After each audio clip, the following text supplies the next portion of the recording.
好，正如我之前上堂講啦，呢條片就好快解一解一啲 Paper Two 裏面比較多同學錯嘅 MC 題目啦。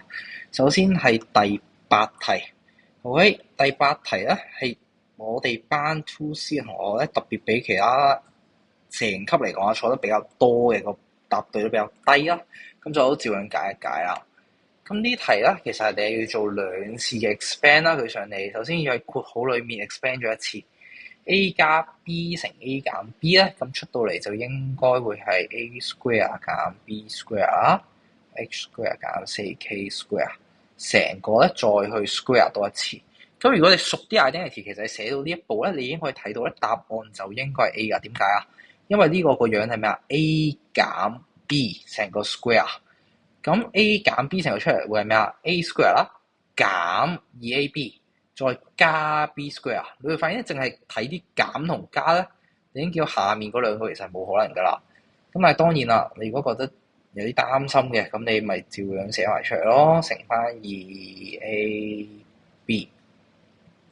再加 B square，係咪出到嚟一樣係同一個結果嘅啫？咁跟住就到第十題一樣係我哋班咧個答對率稍微低咗少少。咁呢題考嘅就係大家記唔記得點樣 factorize 啦？首先將頭兩個 group 起抽個 x 啦，y 加2set，咁到後面嗰個減 7y 減7set 啦。咁你抽嘅時候就要好小心啦。例如當你咁樣寫減7跟住開括弧嘅話，其實你係抽緊咩啊？你係抽緊-7出嚟。咁所以咧，裏面就唔係 y 減 set 而係 y 加2set，因為你個減咧已經抽咗出嚟啦，變成咗減7。咁於是乎你可以再抽一次啦 ，y 加 set 而家就 common factor 啦 ，x 減7。咁你發現同嗰啲答案好似全部每一個都唔同喎。咁即係提你咩啊？要將個符號抽出嚟，得後面 x 減7可以咁樣抽嘅啫。咁就變成7減 x 正負調轉 y 加 set。咁所以答案就係 C 啦。OK，跟住到12，全級咧得20% 同學答啱嘅啫。咁要做啲咩啊？首先要睇到前後兩個其實都係一個 square number 嚟嘅，呢個係 x square 加 y 成嚿 square 咗，呢個係 2y square 再 square，咁所以咧就變翻做 a 加 b，OK 加翻 2y square，咁跟住後面就係 x square 加 y square 咧，再減翻 b 2y square。跟住計出嚟啦，前面嗰個你發現其實冇嘢好做噶啦，你純粹寫翻落嚟係咁嘅啫。咁但係後面啦，減完 x square 減 y square 應該仲有嘢可以做嘅，因為就係 a square 減 b square 咯。出到嚟前面嗰個我唔再抄啦。咁樣咧先至為之 factorize 完。咁點解我哋要做 factorize？因為呢題問 factor， 咩叫 factor？ 就係你 factorize 完之後，既然出到呢三嚿嘢。咁佢哋三個咧都係呢一條式嘅 factor，因為佢哋乘埋咧就會出到佢。咁所以對翻個答案啦，邊一個唔係？咁即係應該淨係得2啊，係你可以揾到嘅啫。咁所以答案就應該係 B 啊。好，跟住到14，全級得28% 同學啱啫。我估好多同學咧都係中間計數嘅時候咧計錯咗。你通分冇啦，第一步一定係見到佢哋咁唔同。左邊乘6減 C， 右邊乘 C 減5，咁出到嚟個結果咧，30減5 C 加11 C 減55。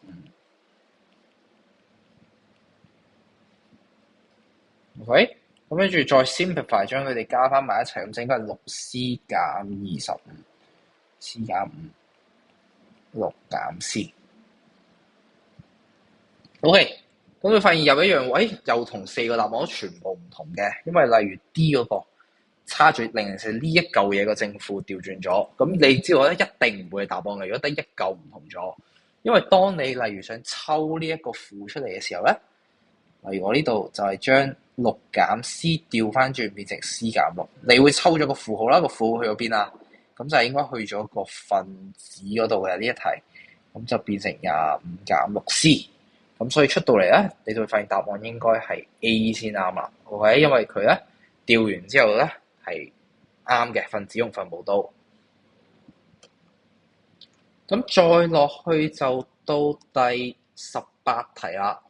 18題 change subject 嘅題目，咁應該有唔少同學咧係唔小心計錯數嘅啫。例如你呢度只要將括號乘翻開 expand 好嘅話咧，咁你會應該做到呢一個啦，跟住就到調位啦，題題都係咁做噶啦。C 擺埋一邊，冇 C 擺埋一邊，跟住再將 A 加 D 咧攞翻出嚟，因為 C 係佢哋嘅 common factor。咁跟住調翻位 A 加 D 去右邊啦，左邊呢一嚿，因為你見到佢個答案提示你應該有啲可以抽出嚟，咁咪抽俾佢咯。B 嘅 common factor 抽出嚟，咁 B 乘 D 減 A， 咁你發現你已經做到 D 嗰個答案啦，唔使再做其他嘢。OK，咁只要夠小心嘅話，應該會做到嘅。咁跟住到22題啦，22題嚟講咧，就會需要用到我之前臨尾有同大家講嘅少少技巧嘅，例如呢幅圖 AB 等於 AD 佢俾咗你啦，咁但係你唔應該淨係 mark 完兩條邊就算嘅，永遠 mark 完之後睇一睇，呢兩條邊咪形成咗個等腰三角形咯，咁所以呢兩隻角一樣。跟住 AD 等於 CD， mark 完之後你發現又有一個等邊三角形喎，咁咪再 mark 佢兩對嗰對 base angle 咯。OK，mark 完之後做咩好啊？我哋仲有隻81 mark 埋落去先，成日 BAC 81度。咁跟住要揾 ADB 啦。OK，有啲同學就開始會棘住啦，因為呢度題目俾太少資訊啦。當題目俾咁少資訊嘅時候咧，之前同大家講一個小技巧，通常都會好幫到手咧，就係 let。因為 let 完之後咧，就會好清楚啲角與角之間係咩關係。例如呢個左呢隻 ADB 我哋咧佢做 X 啦，因為我哋要揾佢。咁左邊又係 X。咁跟住我哋延伸落去可以揾到咩啊？呢兩隻角係 base angle 一樣嚟噶嘛，但而且呢兩隻角加埋咧應該要等於 X 嘅，因為喺呢個三角形裏面啦，呢兩隻角加埋就應該等於呢隻 exterior angle of triangle。OK， 咁所以咧呢兩隻角你計翻咧就應該會知道咧，每隻都係 x over 2，x over 2。OK，咁跟住其實你已經計到噶啦，因為佢度俾咗81嚟啊嘛。咁其實你做翻 angle sum of triangle 咧，81度加 x 加 x over 2等於180度啦。跟住就係啲簡單嘅 soft equation 啦，99度啦。咁所以撳翻計數機 x 就係66度。咁答案就係 C 啦。咁跟住後面有多一題都類似，全級得23%同學答啱，即係24題一樣。其實題目俾好少資訊你嘅，但 mark 到我哋都 mark 咗先。AB 等於 BD 呢樣就一樣啦 ，base angle。跟住到 BC 等於 BE， 或者另一對嚟嘅。咁所以呢度咧，我哋再 mark 一隻 base angle。咁跟住點樣做啊 ？BDE 係24度，畫埋落去先。BBE 24度 ，OK， 一樣好少資訊嘅題目，冇諗咁多，俾咗個 X 去幫自己做先。BEC 係我目標，所以呢隻 X， 呢隻都係 X。OK， 咁跟住呢一度你就要識睇啦。Parallelogram 咧係一種好特別嘅圖形嚟嘅，點解？因為當你咁樣打斜切開佢，上面呢個三角形同下面呢個三角形咧，或者就算大家用小學知識，你都應該知係一樣嘅。咁用翻我哋喺今年學過嘅術語嚟講咧，佢哋就係一個 congruent triangle。或者如果你真係要做嘅話，你應該可以寫到咧 angle triangle BCD 上面嗰個係 congruent to 下面嘅 DAD 嘅。喺做起上應該都唔難嘅，因為所謂 parallelogram 就係呢兩條邊一樣啦，平行四邊形。呢兩條邊又一樣，中間呢條 common side， 咁所以 SSS。咁所以當然啦，你做 MCA 嘅時候，你唔需要寫晒啲步驟，但你心入面知道 ，OK， 你睇到有一個 congruent triangle。咁但係改正就要請大家寫翻出嚟啦。咁即係換言之，呢隻都係 X。咁如果呢度係 X 咧，上面又係 X。咁跟住咧，你應該可以再寫到一啲 X 出嚟嘅。例如下面呢一度啦，呢個成隻咧，咁應該又係 X 喎。喂，因為下面呢隻 DBC 同上面呢隻 ADB 咧，應該係一樣嘅，無論從 parallel line 嚟睇定係 congruent triangle 嚟睇。咁於是乎你就應該可以做到啦。呢度 EBC 呢隻角，因為上面呢度係24啊嘛 ，DBE， 咁所以呢隻就應該係細細仔呢隻 EBC 啊，係 X 減翻24度。咁嚟到呢度咧，你應該發現做到啦，因為你有一個三角形，呢一個三角形裏面咧，淨係得翻 x 咧，你係唔知嘅啫。咁呢個就係 let x 嘅技巧啦，可以幫你咁樣用 x 咧 set 到一條 equation 出嚟，減翻180度啦。你撳翻計數機咧，應該就會計到嘅答案係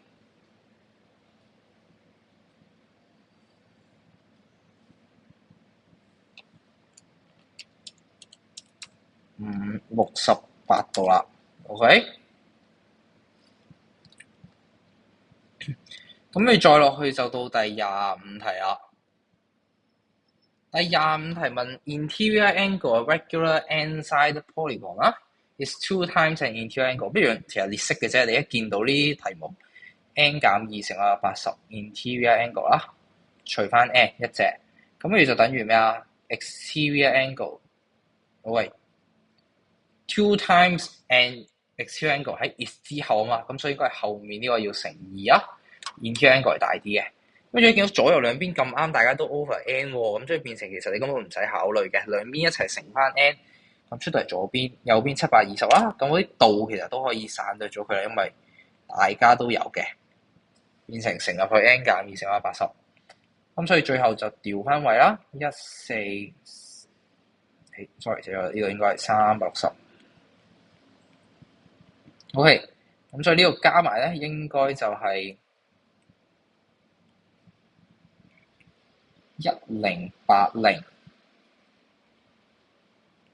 咁你再又撳翻計數機啦，1080除翻180咧，你應該會計到 n 等於6，咁所以1就已經啱啦。我係2咧，你計一計咁就應該會發現係錯啦。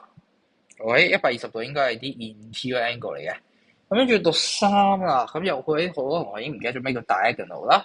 咁麻煩你改正嘅時候咧，就自己畫翻好啦。咁首先你應該有一個六邊形啦，任你畫嘅啫，只要係普通嘅六邊形，同埋你唔好凹咗佢啦。咁跟住畫翻對角線，一條、兩條、3條。跟住一路咁樣 keep 住畫落去咧，你應該發現最尾你一定係可以畫到9條出嚟嘅，你自己再去畫啦。咁但係你要記得diagonal先係字啦，中一學噶啦，咁你就會攞到呢1分啦。咁跟住到26題一樣係啦，C 班同學錯得比較多嘅，差大概17%。咁而呢一類型嘅題目咧，個技巧就係在於你到底可唔可以喺幅圖度揾到嗰啲角與角之間到底乜嘢關係？例如，見到兩條邊一樣喎，即係 base angle 啦，呢日都係 A。咁跟住可以點樣做落去啊？呢兩三個形係黐埋嘅，黐埋即係代表咩咧？呢兩隻 B 同 C 係咩啊？係 vertically opposite angles 啊。咁即係換言之 ，B 係等於 C 嘅。OK， 咁跟住你應該再可以做到咩啊 ？B 其實係咩嚟㗎 ？B 係呢個三角形裏面180度減翻兩隻 A 啦。C 啊，就係呢個三角形180度減翻 D 減翻 E。咁換言之，你只需要兩邊都搬翻走個180度啦，跟住再左右兩邊一齊乘翻負，正負調翻轉，就係 2A 等於 D 加 E。OK， 因為佢哋兩個三角形咧係 share 咗 B 同 C 隻角嘅，你要留意到一樣嘅。咁呢一個咧就係呢一款，其實呢款題目我哋之後都會經常出嘅，咁所以大家都要熟嗰啲 reason 啦，識得點樣去運用佢。好，咁跟住就到第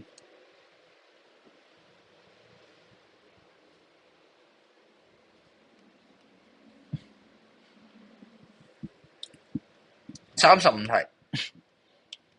，35題都錯得多嘅。咁一樣啦，我哋先將啲資訊要其實而家全級得15% 同學答啱啫。咁 AF 就等於 CE，DAF 係60度。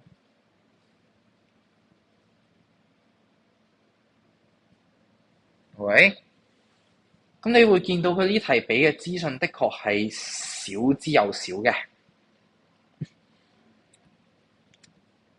咁但係咧，我哋做嘅時候咧一樣啦，我哋盡可能將所有我哋揾到嘅都標出嚟先。如果呢隻係60度，咁上面 BAF 咧就應該有隻30度喺度。OK，咁跟住再下一步，我哋可以試下睇咩咧？就係、當你見到呢一類咁樣嘅題目冇乜資訊嘅話，其實好多時候就係暗示你應該要揾 congruent triangle。或者你會發現咧，其實呢兩個應該係 congruent triangle 嚟嘅 triangle BAF， 咁就應該係 congruent to triangle 咧 BCE。點解啊？因為首先呢兩個 square 啦，呢兩條邊應該係一樣嘅。咁你再落啦，你應該有隻90度啦。咁跟住佢再俾咗呢個 AF 等於 EC 你，咁所以就係 RHS 啦。OK，咁所以就你自己寫翻啦。咁呢兩個 congruent 咁有咩意思啊？咁咪就係你可以畫到咧，下面原來仲有多一隻30度。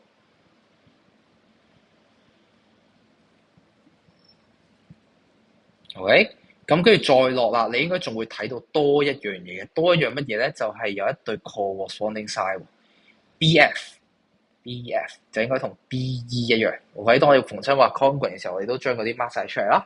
咁即係話我哋又有一對 base angle。咁呢對 base angle 應該就好易揾嘅，因為 EBF 咧係90度，咁所以呢兩隻咧就係90度除翻45度。咁換言之咧，其實呢一隻咧，你只需要做翻 angle sum 咧，已經做到噶啦。180度減咗呢隻90啦，減45度啦，再減翻30度，咁出到嚟個答案咧，就應該會係15度啦。喂，咁呢一類題目就係考大家可唔可以自己揾到啲 congruent triangle。你逢親見到我哋喺啲咁嘅圖形度，等陣加啲邊喎，又話俾你聽。有某啲邊一樣長，某啲角可能一樣大嘅時候咧，其實都有類似嘅 implication，想叫你去揾 congruent triangle。咁到38啦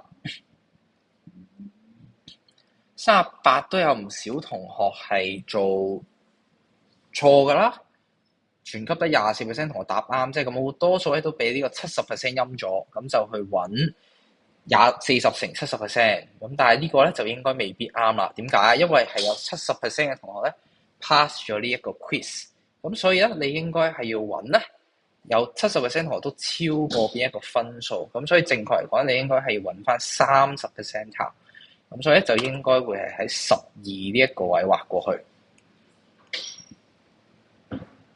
我哋喺12呢一個位畫翻一條線啦，跟住再拉翻落嚟咧。我哋就發現應該係10分，即係話第30% 低分嘅嗰個同學已經去到10咯喎，咁所以剩翻落嚟個70% 同學高過10咧都會 pass，咁所以答案咧就係 B 呢一題。跟住差唔多到最後41咧，一題30%，但係我覺得好多同學都係唔記得咗點樣做呢一種 simplify 啦。6x 5次嘅3次方咧，咁你應該就識計係佢哋自己乘3次啦。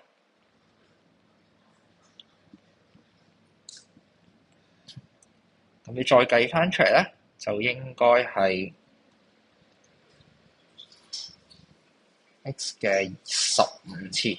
咁你呢度 over 翻 9x 嘅7次，咁你約翻呢次方啦 ，x 嘅8次，216除9，咁就應該係24。